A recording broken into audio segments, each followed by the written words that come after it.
What's it been like at home the last couple of days? Oh shoot, just really busy. My son is just born last Wednesday on the 23rd. It's pretty exciting that he's here, and just trying to keep mom and dad up. But luckily, we have a lot of family here who's helping out, and kind of taking shifts a little bit to help my wife out at home. It's been crazy. It's interesting because you watch his every move. You're always wondering what he's doing, and just checking his breathing and all that other stuff. And it's pretty cool. How chaotic was last week for you? And obviously, it's not too easy to get to Virginia at the last second. It was pretty chaotic. Let's see, right after on Wednesday, I got a chance to be there that evening, and then most of the day on Thursday. Then I left out at 10 p.m. and just took a red eye all the way to Virginia, and then get there and just try, get locked into the game. And luckily, we pulled a good one out. I thought Virginia was a very good football team, and they are. And, they gave us our best shot, and we played well. Have you ever been so eager to get back home after a game? It's crazy because what time did we get home? It was pretty late. I think it was like 3:30, 4 o'clock in the morning, and I was actually wide awake. So when I got home, my son was up, so it was pretty easy to kind of stay up with him a little bit. And then you try to go to sleep, and he wasn't having it. He didn't want to go to sleep at all. So just stayed up and just kind of rocked it out with him and my wife Kim. I know you coaches don't get much sleep during the season anyway, but you finding any time at all to get any sleep this last week? No, we just had a lot of stuff going on in the family. It's just been crazy, which is, just with the little one here and just having everyone here. But it's, you just try to find sleep when you can. And, really, it feels like a bunch of power naps. That's what they feel like. So if you get, a solid 2 hours in, it's actually a good thing, because for a while there, it seemed like he was waking up like every 45 minutes and, every 30 minutes, so it was crazy. So it sounds like he's already shown the strength that would be required of a running back? No, well, he's already committed Bronco, first of all, so he will be playing running back and wearing number 17. So, and you better believe he'll be a beast in the weight room, no doubt. Well, you mentioned that Virginia game. I mean, Jeremy, again, getting in the end zone for you guys. For a guy who was basically a wide receiver last year, to kind of be a guy who's so good down there toward the end zone, what does that say about him or the situations that he's been in? It just says his mentality just as wanting to be the guy at running back. And, it started in the offseason when I first got this position, and him and I sat down, and, he wanted to go over every single run that he did have. And it wasn't many, but the ones that he did have, he wanted to study them. He wanted to go over with me and try to pick it apart. And that's what you kind of do as a running back. We always kind of use a mentality is that if we get stopped, it's usually because we did something wrong. It's always the way I try to get it in their minds. And as long as they can believe that and keep getting better and run hard, and good things happen. When you talked a lot about this offseason about putting on a little bit more weight, and certainly you can see it, but also has that paid off in those situations when you get down in the red zone? He's able to finish runs, and that's the important thing, being strong and running through contact, and he's able to do that now. And he was able to do that last year a little bit, but he also wasn't required to do that either. And so now that with his role changing and where he's at, he's done a great job. How much is he learning to stiff arms and developing a kind of a repertoire of break tackles, I guess? Well, he needed to use that on one play in Virginia. We all saw where he kind of got banged up on one play, so he didn't use it very well on that play. But every week he's just getting better, and that's just what it's all about. Whether it's just picking up the playbook, even more, and just being a little more dialed in and understanding protections. This week he improved in protections compared to the weeks before, and that's all we strive to do. Is just continue to get better no matter what. And we worked on finishing runs and using our off arms, stiff arms, dip and rib, and we worked on that today. It's a constant grind, just doing the little things, and it's just like shooting a free throw. I mean, you got to sit there and kind of do it over and over and over again until you become great at it, and then you still continue to do it. And he's done a good job doing that so far. Your group as a whole, I mean, I know that the sacks kind of affect the overall numbers a little bit, but how do you look at your group overall 4 games in, where you're at, and just how you kind of evaluate it? Well, so far I think our group has done a good job as far as, as our motto is to be the legs of the team. And so far I feel like we have been.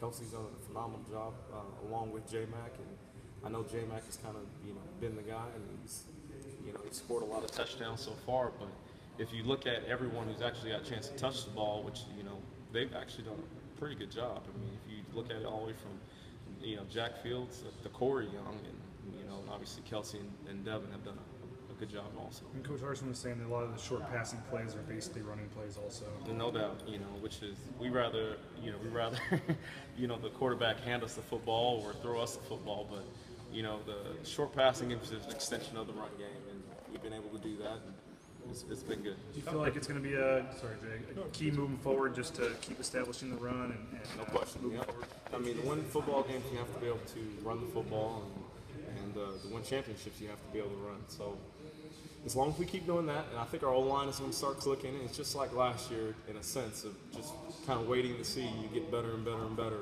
as the season goes on, and that's our whole goal. It's just to every day just to be the best and to strive to obviously win our conference and be 1-0 every week. Even more so than that added size or whatever, maybe helping down in the red zone and whatnot, but just also the durability, the long season. He was saying today that he feels fresher now than he did last year. Last year he had 30 total touches in the season. Now he's got 3 times that many, and he still says that he feels fresher now. Well, we talk about taking care of his body, and he did a good job of that, preparing himself size-wise with Coach Pitt and them in the weight room, and even sitting in the cold tub. I talk to them about that all the time. Make sure you get in the cold tub, and usually I don't even have to say anything, but sometimes it's always a good reminder, and maybe he'll do it one extra time, and just take care of himself, because that's what it's all about. If your body's not ready to go, it's it's going to be kind of hard to perform. How much time do the guys does he spend, or just running backs in general, kind of spend doing the little maintenance work like that? I guess. Well, you hope that they do it, a total of probably 3 to 4 hours a week. You would want them to. But obviously that depends on class schedule and meetings and different things like that. We have them so busy, and they have lives outside of this. We do want them to have a life too.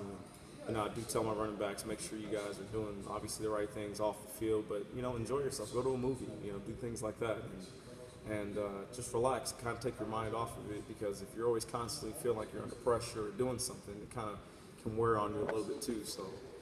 I just tell them, just kind of make sure you take care of yourselves and you enjoy yourself, laugh a little bit, and do those kind of things. And Did he have to give up any speed? Did he give up any speed with the weight that he added? I mean, I don't know. He ran away from the safety last week, and he tried to turn the corner and ran out of space, out of bounds. But he looked pretty fast to me, so I don't think he's lost a step. He just looks a lot bigger than he was last year. So he's doing a good job.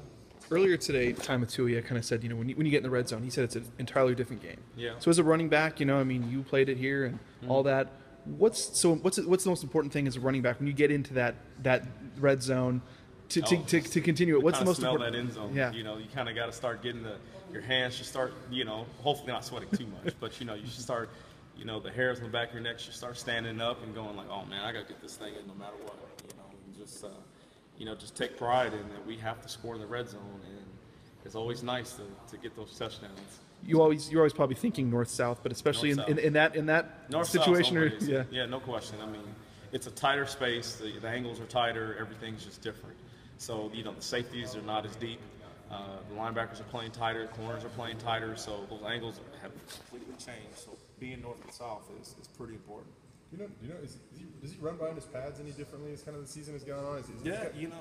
You saw that a lot in the Idaho State game in the second half, where he started running behind his pads a little bit more, and it's just something that just comes over time, and just kind of it starts to become a little more instinctive for him, to where when he gets around someone, he just dips his hat and gets lower.